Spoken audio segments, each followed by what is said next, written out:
noon hanggang ngayon, 73 taon sa Dagupan, 89.3 DWIZ. Nagbabalita ng tama, naglilingkod ng tama. Todo balita, Lunes hanggang Sabado, dito sa DWIZ-FM 89.3 News Radio Dagupan.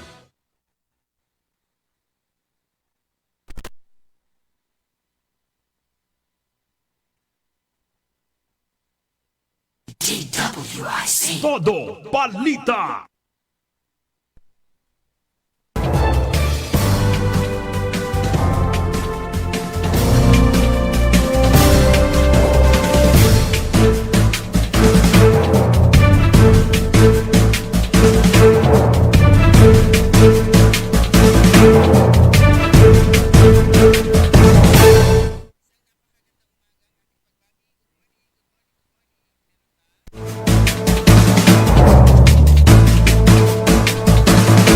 Ayan, isa napakagandang umaga ating pagbati. Good morning, good morning, good morning, good morning, good morning. Magandang umaga po sa inyo lahat. Araw po ngayon ng Tuesday. At ngayon ay January 27, 2026. At oras na po ng ating programang Todo Balita at Komentaryo. As usual, sa po na isang oras ihatid namin sa inyo ang mga balita sa ating bansa at sa ibayong dagat. Ganyan din po pagtalakay natin sa ating mga lokal na balita. Kami po niyang matagapagbalita. Ako po si Susan Valdez Siadaw. Ako naman si Liway Manantan Iparagire. Dumako na tayo sa ating mga headlines, sa ating balitang pambansa. Palasyo, umalma sa fake news na ooperahan si Marcos. Todo balita. 18 patay, 24 nawawala sa lumubog na Ro-Ro vessel sa Mindanao. Todo balita. Bato de la Rosa, no show pa rin sa Senado. Todo balita. A Bureau of Immigration jail warden nagbitiw, 2 deputy sinibak dahil sa Russian vlogger. Todo balita. Balita sa ibayong dagat, rock climber inakyat Taipei 101 Tower ng walang lubid. Todo balita. Sa balitang lokal, bagong DILG provincial officer nag-courtesy call kay Governor Gico. Todo balita. Todo balita. 10 to 5 curfew sa Purok 4 Barangay Embarcadero, opisyal nang ipinatupad. Todo balita. Sa balitang pampalakasan, Filipina tennis player Alex Ayala hataw agad sa Philippine Women's Open.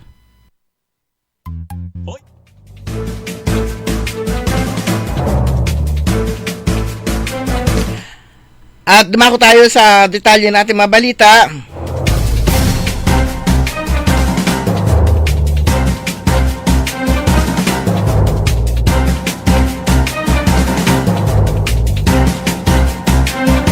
Tinawag ng Malacanang na fake news ang ulat na operahan umano ni si Pangulong Ferdinand Bongbong Marcos Jr. dahil sa kanyang diverticulitis. Ayon kay Palace Press Officer Attorney Claire Castro, walang katotohanan ang lumabas sa social media nitong weekend at ito ay malinaw na fake news mula sa mga grupong ayaw sa Pangulo. Sa ngayon, anya ay balik trabaho ang presidente sa Malacanang, patunay na nasa maayos ang kondisyon ng presidente. Sinabi ni Castro na nagpapatuloy ang pagkikipagpulong ng presidente sa kanyang economic manager at aasahang maglalabas ng malarawan ang PCO sa pulong nito. Umakyat na sa 18 pasahero ang kumpirmadong nasawi. 317 naman ang nasagip, samantalang merong 24 na iba pa ang nawawala ng lumubog na isang roll-on, roll-off o Ro-Ro vessel sa katubigang sakop ng Basilan, Lunes ng madaling araw. Batay sa ulat ng Philippine Coast Guard, ang MV Tricia Kirsten 3 ng Allison Shipping Lines ay nanggaling sa pantalan ng Zamboanga City. Patungo sana sa pantalan ng Holo-Sulu nang sinawing palad na lumubog dakong 1:50 ng madaling araw. Kaagad namang nagsagawa ang mga otoridad ng search and rescue operation upang sagipin ang mga biktima. Ayon sa Philippine Coast Guard, hindi overloaded ang lumubog na barko nang umalis ito mula sa Port of Zamboanga City dakong 9:20 ng gabi, Linggo. May 2.75 nautical miles sa northeast ng Baluk-Baluk Island sa Basilan. Pero may lulan lamang nila itong 332 na pasahero at 27 crew members. Pero ayon sa Philippine Coast Guard, lumitaw naman umano sa salaysay ng ilang survivors na hindi maalon at kalmado ang dagat nang maganap ang trahedya. Kaugnay nito, binuksan na rin ng Coast Guard Station Western Sulu ang isang information desk upang tumulong sa mga pamilya ng mga biktima, gayon din sa mga concerned parties.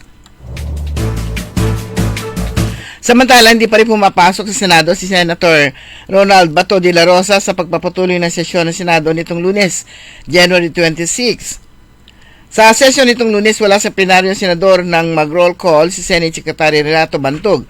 23 senador ang present at tanging si De La Rosa lamang ang absent.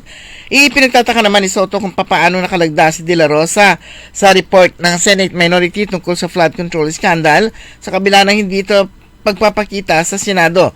Sabi ni Soto, minority opinion ang inilabas ng Senate Minority Group at hindi report ng main committee, ang Senate Blue Ribbon Committee na nagsisiyasat sa manumalyang flood control projects.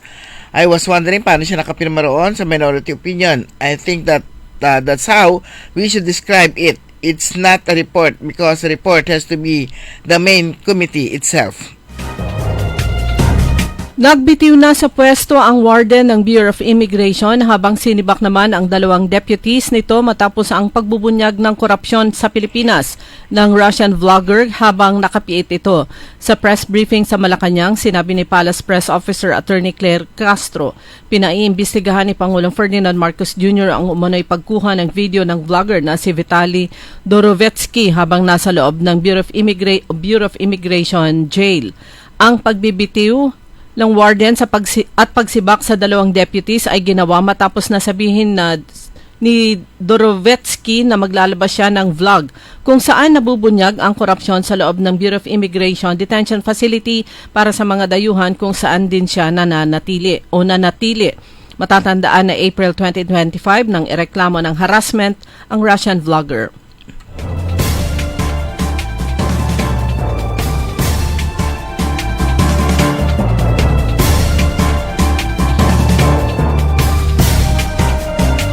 Samantala, inanunsyo ng Makabayan Bloc na maghahain ito ng impeachment complaint laban kay Vice President Sara Duterte sa susunod na linggo, unang linggo ng Pebrero. Ginawa ni dating Gabriela Representative Lisa Masa ang anunsyo matapos na formal na ihain ng Makabayan Bloc ang impeachment complaint laban kay Pangulong Ferdinand Bongbong Marcos Jr. sa tanggapan ng Office of the Secretary General nitong Lunes. Gusto namin anunsyo na next week magpa-file kami or magre-refile na impeachment complaint laban kay Vice President Sara Duterte, sabi ni Masa. Nang tanungin na eksaktong petsa, sagot ni Masa, we will announce it as soon as it is finalized, but it will be next week. Tiniyak naman ng Criminal Investigation and Detection Group o CIDG na patuloy ang kanilang manhunt operation laban sa fugitive businessman si Charlie Atong-Ang matapos na pasukin ang 14 na lokasyon nito sa bansa. Ayon kay CIDG NCR Chief Police Colonel John Giagi, hindi sila titigil sa paghahanap kay Ang bagamat bigo itong makita sa mga lugar na itinitip sa kanila. Sinabi pa ni Giagi na nakatanggap na sila ng mahigit 40 na tip at impormasyon tungkol sa kinaroroonan ni Ang, kabilang ang impormasyon na nakita itong lumalabas sa sakyan, bumibisita sa mga game farm at tumatanggap pa ng mga mamahaling seafood delivery. Kabilang naman sa mga lugar na sinalakay na ng otoridad ay ang Metro Manila, Calabarzon, Central Luzon at Bicol Region. Isiniwalat ni dating anak kalusugan Representative Mike Defensor nitong Lunes na maaaring may kinalaman si Pangulong Ferdinand Bongbong Marcos Jr. sa magang pag-release ng unprogrammed appropriations para sa flood control projects. Sa programang The Spokes ng Billionaire Channel, binanggit ni Defensor na Pebrero 2025 pa lamang ay may special allotment release orders na sa flood control project gamit ang unprogrammed appropriation. Ipinaliwanag ng dating mambabatas na para ma-release ng pondo sa UA, kailangan malagpasan muna ang target na revenue. Dahil Pebrero pa lamang na ilabas ng SARO, malabo niyang malampasan o nalampasan na ang target revenue sa ikalawang buwan pa lamang ng taong 2025. Higit 60% umano ng unprogrammed appropriations ay inilaan lamang sa flood control projects. Ipinadeport ng Bureau of Immigration ang 17 Taiwanese na sangkot sa malawakang online financial scam kasabay ng pagbuwag sa mga transnational criminal network na nag-ooperate sa loob ng bansa.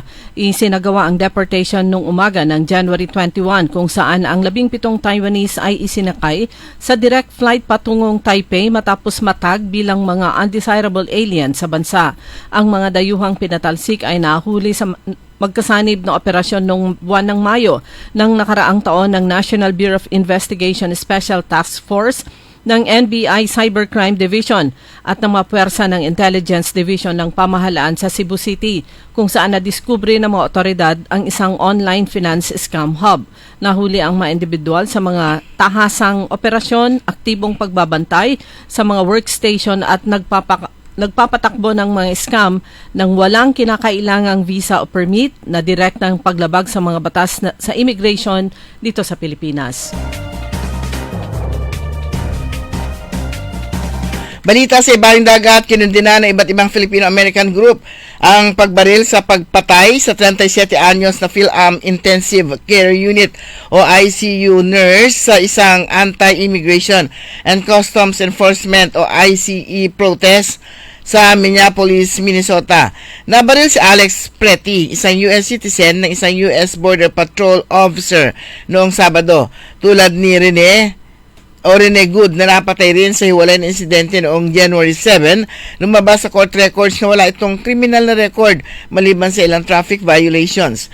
Ikibinahala ng National Federation of Filipino-American Associations ang panibagong insidente ng pamamaril na kinasasangkutan ng mga immigration officer na anila ay isang anyo ng pang-aabuso. Samantala, nagsagawa rin ng mapayapang rally ang mga miyembro at supporter ng Filipino Workers Center sa Los Angeles at San Diego, California upang kundinahin ang pagpatay kay Preti. Dumako tayo sa mga balitang lokal. Malugod na ang pagtanggap ni Governor Ramon Gico III ng lalawigan ng Pangasinan kay incoming DILG Provincial Director Attorney Gerard Gallardo sa isinagawang courtesy call sa Orduha House sa Capitol Complex sa Lingayen. Si Gallardo ay ang dating DILG Provincial Director ng Ilocos Norte. Inaasahan ang mas matibay na ugnayan ng pamahalaang palalawigan at DILG Pangasinan. Dumalo sa nasabing courtesy call sina outgoing DILG Pangasinan Provincial Director Virgilio Sison, DILG Assistant Regional Director Paulino Lalata Jr., Ilocos Program Manager Jeslen Tesoro ng DILG at DILG Pangasinan Program Manager Calvin Lubren at iba pang mga opisyal ng ahensya.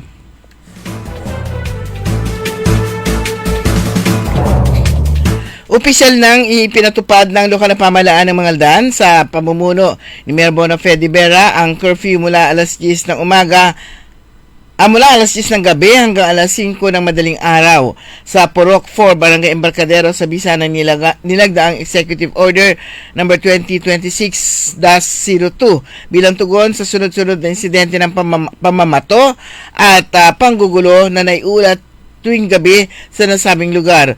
Sa klaw ng curfew, ang lahat ng individual, partikular ang mga menor de edad, na makikitang nagpagala-gala o nananatili sa mga pampublikong lugar sa nasabing oras ng walang malinaw at makatwirang dahilan. Gayunman ang mga tinakdang exception o may mga tinakdang exemption, kabilang ang mga taong may mga graveyard shift sa trabaho, mga nasa emergency o medical situations, gayon din ang mga alagad ng batas, barangay officials, tanod, at iba pang otorisadong kawani na gumaganap sa ng opisyal na tungkulin basta't makatanggap o basta't nakapagpakita ng kaukulang pagkakakilanlan o identification kung kinakailangan. Ayon pa sa alkalde, layunin ng curfew na agad matigil ang mga gawaing naglalagay sa panganib sa kaligtasan ng mga residente, lalo na ng mga bata, matatanda at mga dumadaang mga motorista. Sa bayan ng Bayambang, bukod sa lahat ng estudyante sa pampublikong paaralan, namahagi rin si Mayor Nina Jose Quiambao ng mga hard hats na may kabuang 965 na piraso sa lahat ng kawani ng munisipyo. Ito ay sa tulong ng Municipal Disaster Risk Reduction and Management Office at ng Human Resource Management Office. Ang mga ito ay may kasamang mini flashlight na isa ring silbato at ballpen at magagamit din bilang emergency kit. Ito ay bilang paghahanda at proteksyon para sa lahat ng kawani sa mga posibleng insidente ng mga di inaasahang sakuna at upang mapanatili ang kaligtasan ng iba't ibang sektor ng pamayanan.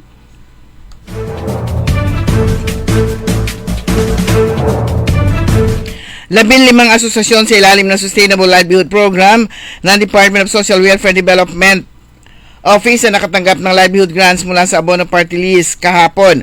Pangunahing layunin nito na bigyan oportunidad upang makapagsimula sa kanilang kabuhayan ang SLP beneficiaries na lungsod. Samantala, hinikayat ni Congressman Arthur Celeste ang mga asosasyon na pagtulungang mapalago ang ibinigay na livelihood assistance. Nagpakita naman o nagpabot naman ng taus-pusong pasasalamat si Mayor Art Brian Celeste sa mga programang ibinababa ng DSWD para sa kanyang mga kababayan. Tumako naman tayo sa mga balitang pampalakasan sa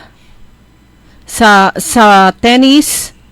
Hindi nag-aksaya ng sandali si Alex Ayala nang pataubin nito si Alina Sharaeva ng Russia sa bendisyon ng 6-1, 6-2 desisyon upang umabante sa second round ng 2026 Philippine Women's Open. Ang laro nila ay ginanap kagabi sa Rizal Memorial Tennis Center sa lungsod ng Maynila. Mabilis na naglatag ng malakas na pwersa si Ayala sa umpisa pa lamang ng laban. Ilang solidong atake ang pinakawalan nito kasabay ng pagbasag sa serves ng nasabing Russian netter para mabilis na makuha ang 1-0 lead sa unang set. Samantala sa volleyball naman, pinapirma kahapon ng Strong Group Athletics ang mga nahugot na sina Ara Galang, Maylin Paat, Aimee Hernandez, Remy Palma, Royce Tubino at Bia General sa Farm Fresh para sa darating na 2026 Premier Volleyball League All-Filipino Conference. Naging aktibo ang SGA o Strong Group Athletics sa pagkuha ng mga free agents sa off-season para ilagay sa kanilang mga tropang Foxes at Sus Coffee Thunderbells bago magsimula ang palaro.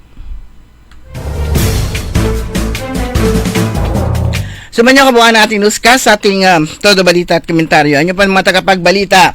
Ako po si Susan Valdez daw. Ako naman si Liway Manantan Iparagire. Kantabay natin sa technical side si Carandi Castelo. Oras po natin ganap ng 5:24.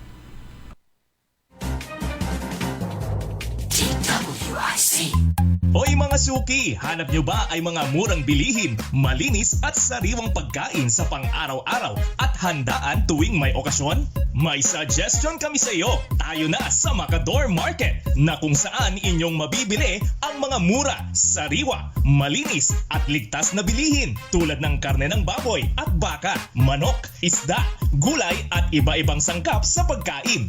Matatagpuan din sa Macador Market ang dry goods, groceries, eateries at fruit section. Kaya ano pang hinihintay nyo? Gawing bongga ang handa mo everyday with Macador Market. Macador Market is open from 4 a.m. to 8 p.m. Visit us at Macador Market, Galvan Street at Zamora Street sa downtown, Dagupan City. Boss, ready na yung crane at truck natin. Di ba natin matamaan yung linya ng kuryente? Hindi naman. Mas mabilis kasi dito pag dito tayo dadaan. Oops! Sandali lang mga sir. Alam niyo bang bawal ang gagawin ninyo? Ako si Linoy. Kapag nadikit sa linya ang mga gamit o sasakyan ninyo, pwede kayong makuryente at mamatay. Maaari namang masira ang pundasyon ng tore kapag naghukay kayo. Kapag nakakita ng ganitong gawain, i-report agad sa NGCP Tip Hotline sa 0917-847-6427 o 0918-847-6427. Isang paalala mula sa NGCP. Magandang araw po sa ating lahat, sa ating mga bisita. Inaanyayahan ko po kayo sa aming lungsod ng Alaminos para po mabisita at ma-experience ang ating mas pinagandang 100 Islands. Marami na pong pagbabago sa ating mga isla at sana makita namin kayo dito sa aming lungsod para po makapag-swimming, makapag-enjoy kasama ang inyong barkada at ang inyong pamilya. Tara na! dito sa Alaminos City para sa ating 100 Islands. Ang patuloy na pagpapaganda sa 100 Islands National Park at lungsod ng Alaminos ay pinangungunahan ni Mayor Art Brian Celeste. Liway Manantan At Isusan Yadaw. sa Todo Balita.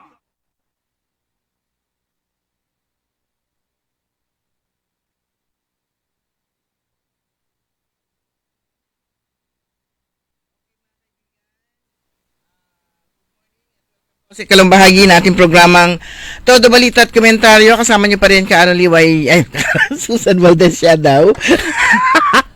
Ako naman si Liway Manantan, Iparagire. Bago yung ating bago po yung ating sa kasama po natin sa technical. Kaya nawawala-wala yung bed. Kami naman nawawala-wala sa isip din. Sobrang kain kagabi. Ayan, muli binabati natin ng Happy anniversary si Kuya Benji Tan at saka si Ate Mel. Ayan. And good morning kay Khalil. Good morning kay Khalil, advance happy birthday. Traffic advisory ngayong araw, January 27, pagbubukas dahil magbubukas ang Children's Summit 2026 sa New Venecia Extension Road, isasara daw. Taka. Tama ba to? Oo, kasi mag-umpisa sa terminal. Terminal Doon ang alin? yung parada. Okay. Walkathon. Walkathon siya. Oo. So, traffic advisory event, pagbubukas nga ng Children's Summit 2026 sa New Venecia Extension Road, Dagupan City, scheduled alas 6 ng umaga hanggang alas 9 ng umaga. So, temporary, isasara po ang kalsada. Ayan. Magbabalik sa normal. I-restore at saka magbabalik sa normal ang traffic. Normal ba yun? Siyempre matraffic pa ng pagkabukas niya after the event. So, 9 Andun na sila si Stadia. bukas na nun. Kaya yung morning, yung mga manggagaling sa Bunuan, mag-Arellano na lang muna kayo sa mga oras na yon. Arellano and then A.B. Fernandez Avenue. Yung usual route. The usual route.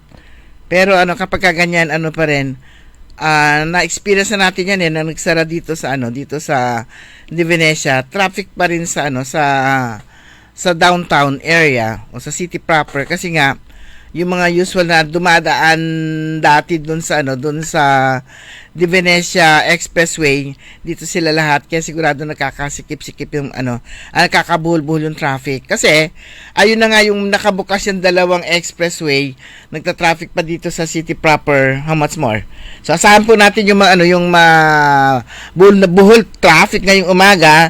So agahan nyo na po yung mga hindi pa nakakalabas, lumabas na kayo.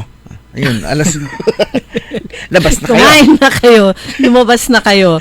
Lalo na yung mga ang mga ihahatid nilang mga estudyante ay nag-aaral sa may Kingfisher na nasa Lukaw at saka pa yung school na katapat niya, Northfield. Yan, marami ding mga estudyante yan. Pag galing Bunuan, dito na sila dumadaan sa Di Venecia. Pero ngayon, dahil sarado nga hanggang alas 9, mag-Arellano na lang kayo. Pati yung mga pupunta ng Binmalay o kaya Lingayen o papuntang Western. Yung mga nagsi-shortcut dati dyan sa Di Venecia Expressway, ano ba dapat itawag? Di Venecia New at Di Venecia Old. Yung Old Di Venecia naman yung papuntang Calasiao. Yes, yung sa may Calasiao, ito naman papuntang saan pa biyan? Ano ba yan? Bakit parang mainit na hindi ko maintindihan? Kasi aka-jacket kayo. Ayan, trinay ko lang kung meron na. Okay na. Okay na yung bed natin. Ba't siya nawawala? Okay, itong buwan ng January, yung mga nagraras pa rin na pagre-renew, pag-apply ng business permit. Meron tayong may mga katanungan sa pagre-renew at pag-apply ng business permit ating sasagutin. Yung maganda tong tong info na to na kasi marami may mga katanungan na hindi rin natin alam. Unang-unang tanong daw, number 1 na tanong, basta ko na lang ba isusulat ang halaga ng aking gross sales sa application form? Paano ito i-verify ng LGU?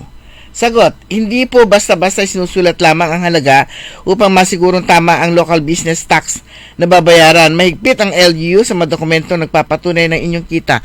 Actually, ang naglalagay na ng kita sila na di ba? Oo. Dito sa Dagupan sila na. May bracket po kasi yon nung income o nung sales. Titignan kung magkano yung babayaran. So kung ang declared mo, dahil yun yung sales mo ay mataas, expect na mataas din yung babayaran mo. Kaso ang masakit lang kasi, binibase sa gross. Oo nga. O hindi sa net. Oo nga. So, kung malaki yung expenses mo, malaki yung gross mo, malaki din yung expenses, walang bearing yun eh. I-base nila dun sa gross sales. Samantalang yung gross, kung minsan makakulang pa nga yun or break even. At kapag ka nagkamali, at kapag ka, halimbawa, nagkamali ka, dineclare mo nga yung tamang gross. Tapos sa susunod na taon, lugi ka na, mas maliit na yung gross.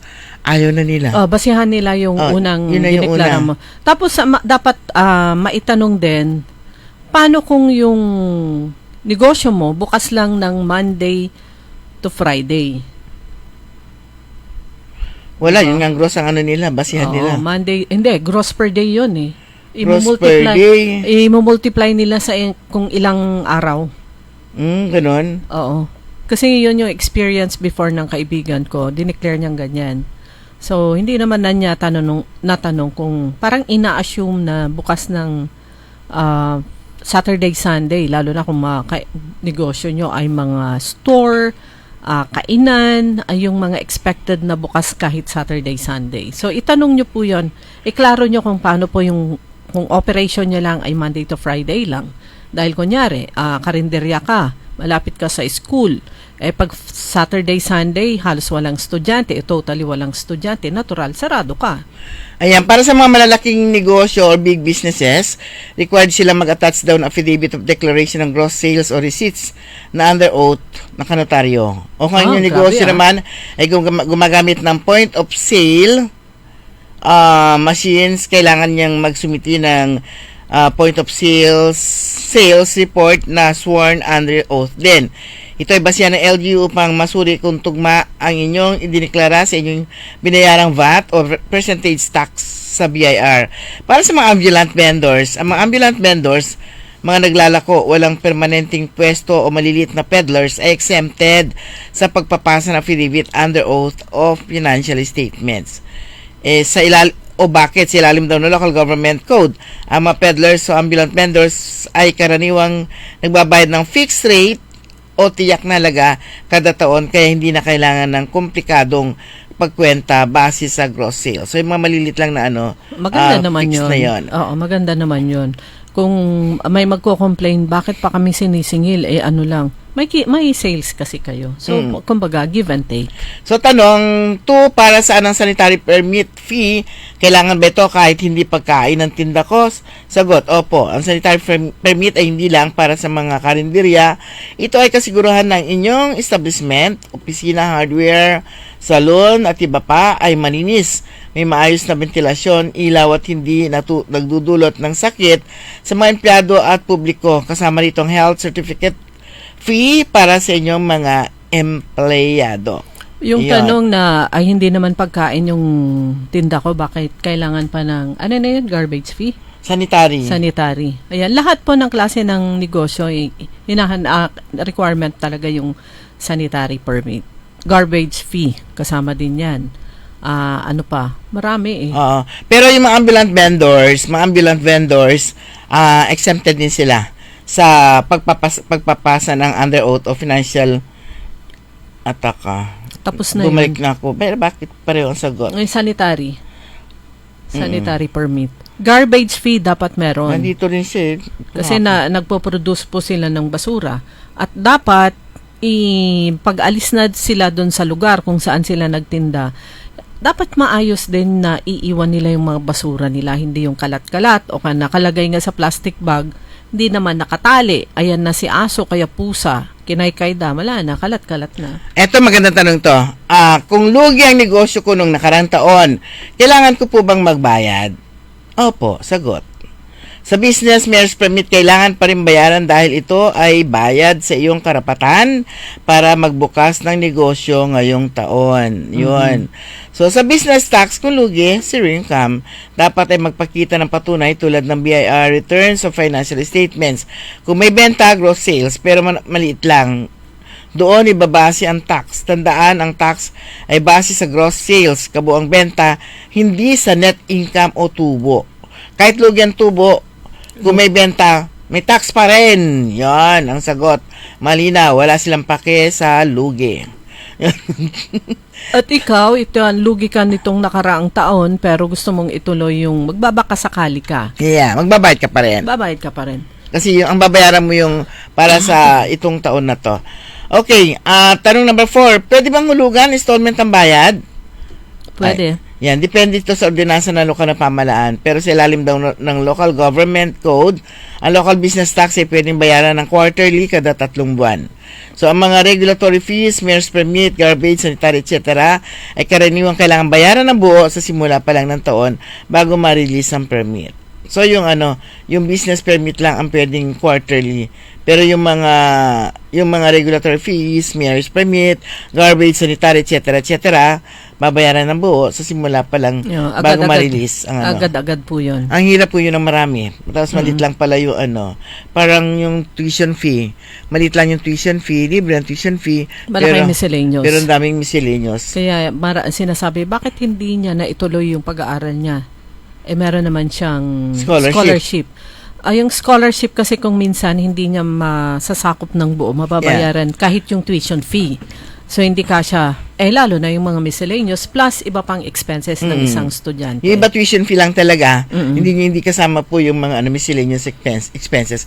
Kaya maganda rin yung mga ibang merong mga scholarship grant na binibigyan ng sinasama na rin yung book allowance, yan. Saka yung meron mga kamag-anak na nagbibigay ng tulong, kaya kayo po mga bata, mga nanay, turuan nyo yung mga anak nyo pag nagtapos na sila, naging scholar sila ng isang government agency, LGU, wag lang yun sila ang pasalamatan, pati yung iba na tumulong. Eto pa, isa pang tanong, hindi ako nag-operate last year, nagsara pansamantala, bakit ako sinisingil ng penalty? Ito na yung mga sagot na masakit. Sagot, kung hindi nyo opisyal na pinaalam sa LGU na nagsara kayo sa pamamagitan ng retirement of business application sa record ng munisipyo, ay tuloy-tuloy ang negosyo nyo. Yun, so dapat ipinapaalam, di nga naman nila alam. So, ang solusyon, magpasa ng affidavit of non-operation para maiwasan ng malaking penalty, pero dadaan pa rin ito sa assessment. Yun. Kahit na nagsara, kung di naman nila alam, syempre tuloy-tuloy yung tuloy-tuloy pa rin yung ang tawag nito, yung record nila, tuloy-tuloy kasi hindi naman kayo nagpaalam. Parang taxi lang. Dire-diretso yung metro na pumapatak.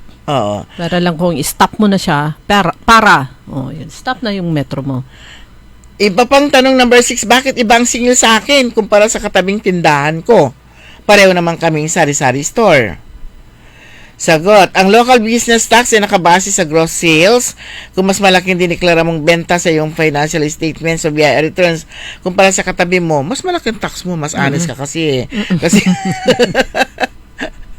minsan nga sabi, sa negosyo, ang honest. Kumisa kasi kapag honest ka talaga, mas sabi, pagka medyo niliitan mo, mas madiskarte ka, malit nilagay mo Na-realize mo, kaya may nakapagkwento sa'yo. Nakaw, wag mo i-declare yung napakataas kasi yun na nga yung basihan. Kaso nasimulan niya ng mataas na, yung isa nasimulan niya ng mababa, ay swerte. Gagawin mo sa susunod, isara mo muna. Ibang crap, Oo, tapos magbukas ka, ibang pangalan. Di ba maraming ang negosyante yung ginagawang gano'n? Iniba na yung pangalan na every 3 years o 5 years? Ay, iba madalas. Number 4, tanong ulit. Number 7 na tanong, bakit iwalay ang bayad sa fire safety inspection fee? Bakit hindi na lang isama sa isang resibo ng munisipyo? Ayun. Madalas nga daw itong itanong dahil nakakalito kung bakit may hiwalay na window o kasi ng Bureau of Fire Protection. Ito nga dahilan. Ang Bureau of Fire ay isang national agency sa ilalim ng DILG, habang Municipal Hall ay local government unit. So may sarili silang mandato at pondo na hindi pwedeng basta-basta paghaluin. Ayan. Kaya lang marami nagrereklamo no, kapag fire na. Ang hirap kumuha ng fire. Kasi yan, may mga experience yung may ibang kasama, may ibang mga kakilala natin. Ano yan, kailangan ng kape? Ay, yung iba maglalabas bigla ng sobre, yung kandidato, yung kanilang mga anak. Hindi naman siya nangihingi. Parang ano lang naman. Ano lang naman, yung kung okay lang sa inyo, yung malugod sa puso mo. Kaso siyempre may minilalakad ka, gusto mo Hindi madali. pa napirmahan eh. Bigay ka na. May mga ganun eh. Pero di ba, Maglalabasan yung mga sino ba sobre. yung nagsabi nun? DILG ba? Si Secretary Rimulya na ang sabi nila ang pinakakurap. Bato-bato sa langit, tatamaan, huwag magagalit pinakakurap daw ng government agency, Bureau of Fire. Talaga? Talaga? Pero yun naman, nagbibigay lang naman ng ano. Sobre lang? Kandidato lang naman. Iba yun, galing sa inyo yun eh. Oo. Hindi naman para sa kanya, para doon sa ano. Kandidato nga eh. Hindi ko makalimutan yan. 80% para sa modernization daw ng BFP, pambili ng fire trucks o gamit. Yon. At 20% ibabalik sa LGU para sa maintenance ng local fire station ninyo. May pupunta pala doon. Kasi ang karamihan po ng mga buildings, it's either yung lupa donated ng LGU o pati building may ambag ang lokal na pamahalaan. So yun, ibabalik yung 20% para sa maintenance ng local fire station ninyo. So ang BFP may exclusive authority na mag-assess ng fees para sa sunog at tinitiyak nito na assessment ay base rin sa fire code at hindi sa idinagdag na sobre, idinagdag bawas ng isang ibang opisina. Meron pang tanong dito, pwede bang bayaran daw ang FSIF? Fire safety to. Si LGU cashier para sa isang pila na lang. Sinagot na nga. Sa ilalim ng Republic Act 11032, Ease of Doing Business Act, hindi hikayat ang business one-stop shop kung saan pwedeng tumanggap ang lokal na pamahalaan ng bayad para sa BFP bilang collecting agent. Pero ito ay posible lamang kung may MOA o Memorandum of Agreement ang LGU at BFP at kung business permit renewal lang ang usapan. So kung walang MOA o kung ito ay para sa occupancy permit o bagong building, kailangan pa rin sa BFP collecting officer magbayad para ma-issuehan ng opisyal na resibo ng gobyerno. Ito pa isang tanong pa. Ano mangyayari kung lumampas ako deadline ng pag-renew? Penalty. Ayun. Kapag hindi nyo nabayaran ng inyong business tax sa taktang oras, automatic na kayong papatawan ng dalawang klase ng multa ayon sa batas. Una, surcharge. Ito ay 25% ng halaga ng tax na dapat ninyong bayaran. Napaka-aray. At ito Imagine 25%. Laki. At ito ay one-time penalty na ipinapataw agad sa oras na malate kayo. Kaya pala ang laki ng babayaran pagka no. At pangalawa, interest, ito ay 2% bawat buwan na ipapatong sa halaga ng unpaid tax hanggang sa mabayaran nito ng buo. Sus, Ginoon. Na malaki din. Oo, hindi ka na penalty ka na nga, meron ka pang, parang ka interest. Parang ka umutang sa 5-6, no? So, parang 27%. Halimbawa, ang basic business tax nyo ay 10,000. So, ang surcharge ng 25 times 10,000 ay 2,005. Aray ko. Ang laki. So, ang babayaran nyo na sa unang buwan ng delay, ito ay instead of 10,000, 12,500 plus monthly interest. So, ang interest na 2% ay dadagdag pa sa bawat buwan na lumipas na hindi kayo nagbabayad. Parang para kang nagsangla ng alahas, hindi na natubos dun sa due date. Kaya hinikayat nga yung iba na mag-renew ng maaga. Kaya nga yung iba meron pa silang tawag nito kapag hanggang March. Meron kang ang tawag nito yung kapag maaga kang nag-renew, may mga incentive. May incentives. Meron kang Ito pa, dalawang tanong na lang, tatlo na lang. Hanggang kailan pwedeng tumubo ang interest? Taka. Interest. Sagot, ayon sa local government code, ang interest na hindi nabayarang buwis ay hindi lalampas sa 36 na buwan o 3 taon. Ibig sabihin, titigil ang paglobo ng interest pagkatapos ng 36 months. Pero kailangan nyo pa rin bayaran ang naipong utang. 3 buwan yung 3 taon pa lang aandar yung interest. Sus, Ginoo. tanong pa, isa na lang, dalawa na lang, tanong na pang 11. Nakalimutan ko lang mag-renew nung January. Pwede ba pakiusapin na tanggalin ng penalty? Yan, sagot. Sa ilalim ng batas, mahigpit ang patakaran sa deadline. Walang kapangyarihan ng Municipal Treasurer o BPLO na basta-basta mag-waive o magtanggal ng penalty dahil ito ay nasa batas. So, Republic Act 7160. Yun, mga kababayan ko, yung sa mga negosyante na matamad ding maglakad ng mga business permit, yon, nakasaad yon sa nasa batas yun, na kailangan talaga magbayad ka ng penalty. Tanging ang sangguniang bayan lamang daw pwede magpasa ng ordinansa para magbigay ng tax amnesty o relief sa mga negosyante sa mga special na pagkakataon tulad ng panahon ng kalamidad. Hindi ba meron yung mga time na kuminsan inaano ng mga merong tawag nito binabanggit na waiver o kailangan wag munang yung moratorium sa penalties.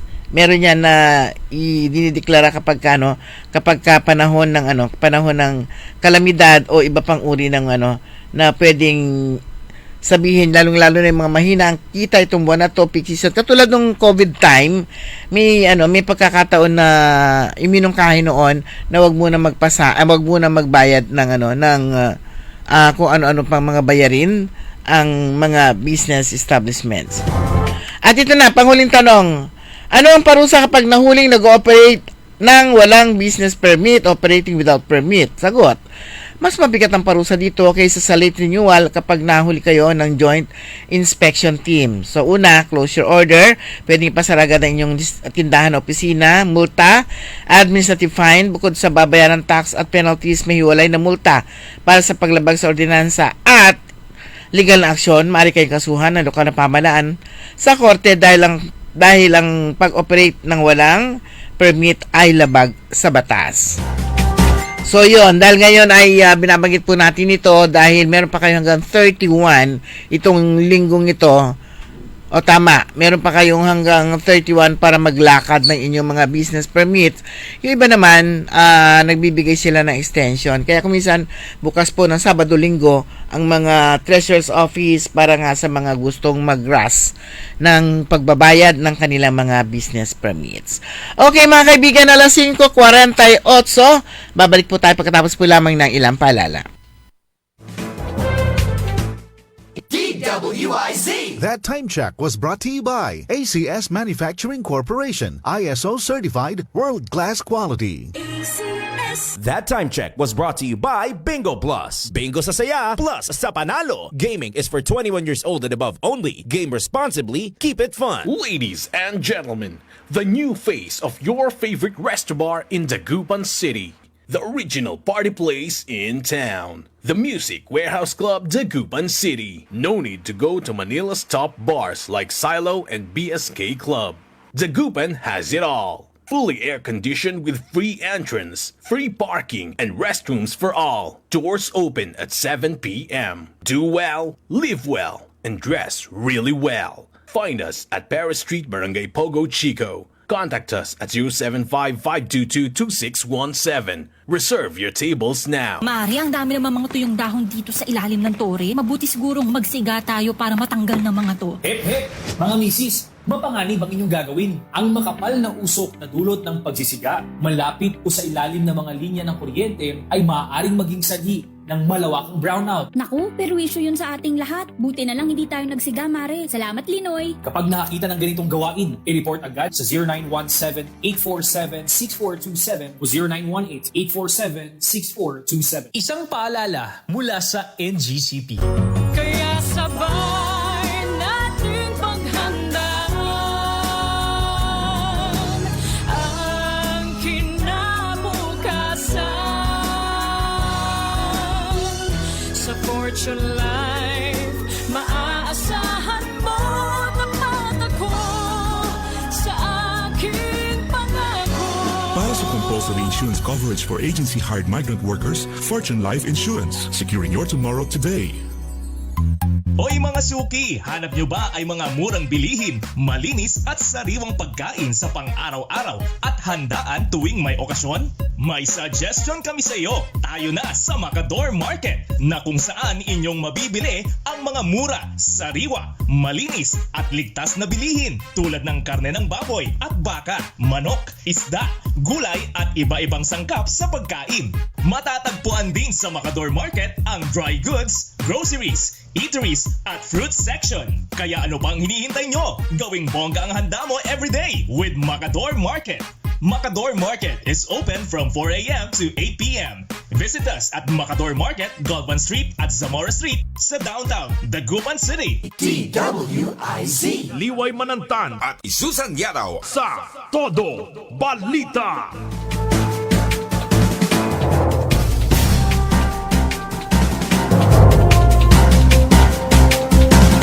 Meron pa ho tayong 8 minuto na lang bago sumapit ang alas 6 ng umaga. At good morning. Good morning sa nakilala natin kagabi, si Marita Melesio ng Sitio Guam dyan sa Barangay Pantal, Dagupan. Kapitbahay ni Kaaron Orly. Yan, good morning. Listener po ng DWIC at ang kanyang husband na si Ramil. Ayan, magandang umaga po sa inyo. Merong power advisory mula sa Central Pangasinan Electric Cooperative. Ngayong araw, Tuesday, nakatakda mula alas 8 ng umaga hanggang alas 5 ng hapon. Ang affected lang ay Kalubawan sa San Carlos City. Yun lang po. January 28, alas 9 ng umaga hanggang alas 4 ng hapon, ang affected sa bayan ng Lingayen ay ito lang, bahagi ng Libsong East and West, dun sa Kasaklang Kasaklang Street. At bukas din, Wednesday, mula alas 8 ng umaga hanggang alas 5 ng hapon, ang affected area sa San Carlos City ay Barangay Mabalbalino. So yun lang po yung mga affected sa nasabing schedules ng power interruption mula sa ayon sa Central Pangasinan Electric Cooperative o kaya Senpelco. Samantala mga kaibigan, dito sa lungsod ng Dagupan, meron na pong bagong city director ang Dagupan City PNP. So nagkaroon na ng turnovers. Hindi ko pa na-meet yung si Colonel Orly Pagaduan. Yung interim nila. Interim. Yung first city director, yan. So na ginanap 26 kahapon ang turnover ceremony. So yung bago ay si Police Colonel Arnold Solomon. Pinalitan niya si City Director Police Colonel Orly Pagaduan. City Director dahil po ang Dagupan PNP ay police office na po. So ang ceremony ay pinangunahan ni Regional Director ng Police Regional Office 1, Police Brigadier General Dindo Reyes. So andito sila kahapon at andun din si Mayor Belen Fernandez, siya naman yung guest of honor and speaker, at ilan sa mga dumalo na mga personalities ay sina mula dito sa Dagupan, Vice Mayor Dean Brian Qua, City Councilors Attorney Tamayo and Joey Tamayo and Engineer Carlos Reyna, City Legal Officer Attorney Aurora Valle, Napolcom City and Provincial Officer Attorney Philip Raymond Rivera. At andun din ang Pangasinan Police Provincial Director si Police Colonel Arbel Merculio, ang kaibigan natin si Dr. Ashok Vasandani at si Reverend Pastor Rodrigo Oplindo. So yan po, siya po yung bagong City Director Police Colonel Arnold Solomon. Sa ibang mga araw alamin natin kung saan siya galing, anong batch siya ng PNP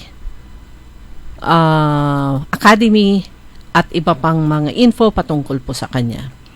Ayan, binabati natin ng advance happy birthday si Madam Leticia Ursua ng Bayangbang. So mag-80 na siya. Yan, proud 80. Pero ganun din sa katapusan din birthday ni Kuya Alex Duque. At invited din tayo. Hinahanap ko nga baka magkasabay. 80 rin. Mag-80 rin si galing. Kuya Alex. January 30. Pero si 31. Palakpak.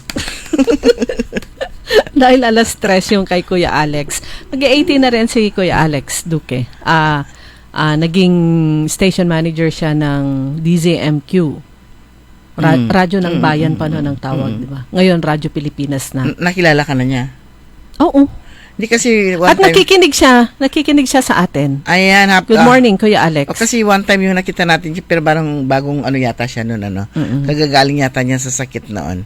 Parang Pero speaking of bayang-bang nga kanina, ito nakita ko yung isang 53-year-old na businessman ang binarel, inambus sa Barangay Nalsian Sur sa Bayang-bang, Pangasinan, nung Sabado, January 24. At ayon sa otoridad, nasa loob ng sasakyan ito at papunta siya to his driving school. Meron siyang driving school. Oo, ng dalawang hindi pa nakikilalang suspect ang pinagbabaril siya. So, tumakbo yung mga attackers gamit ang isang motorsiklo pagkatapos ng shooting. Pero naalala ko pagka ganito, naalala ko talaga yung pagbaril doon sa yung gamit ang basuka. Grabe, parang RPG. ganun silang doon. Ganun silang mag-ambush. At saka very bold. Kaya walang mask, walang anumang takip sa ulo o kaya mukha. Very casual na bumaba doon sa sasakyan. Yung isa, dala-dala niya yung kanyang RPG, yung kanyang basuka. Pero laking tulong yung mga CCTV. Parang pelikula. Parang pelikula lang. Parang pelikula ni Coco Martin at saka ni FPJ. Tinamaan yung sasakyan. Walang gaanong lang, may konti sugat lang yung kanyang mga tapos escort. At saka yung sasakyan niya tinamaan pero hindi siya nakatakbo pa rin. At saka hindi nagutay, merong hindi lang. Siya nagutay. May damage lang siya pero hindi siya Tapos parang sa pelikula, ang sumunod na eksena, patay yung mga suspects. Pero ngiti ako doon sa isang post na magkakaroon ng maraming orders yung gumawa nung bulletproof nung sasakyan. Iba naman sabi naman kasi, ito naman kasi binili lang sa sa online daw yung kanyang yung kanyang RPG kaya ganyan. sa online talaga yung kanyang Pero balikan natin ito Tinamaan po yung biktima sa right armpit at saka itinakbo sa ospital pero idineklara na po siyang patay pagdating po doon ng mga manggagamot. Doon sa crime scene, na-recover empty shells at isang slug ng kalibre 45 at ayun po sa Bayang-bang Police Station. Yun, hinihiling lang nila yung kapatid nito na si Anastasia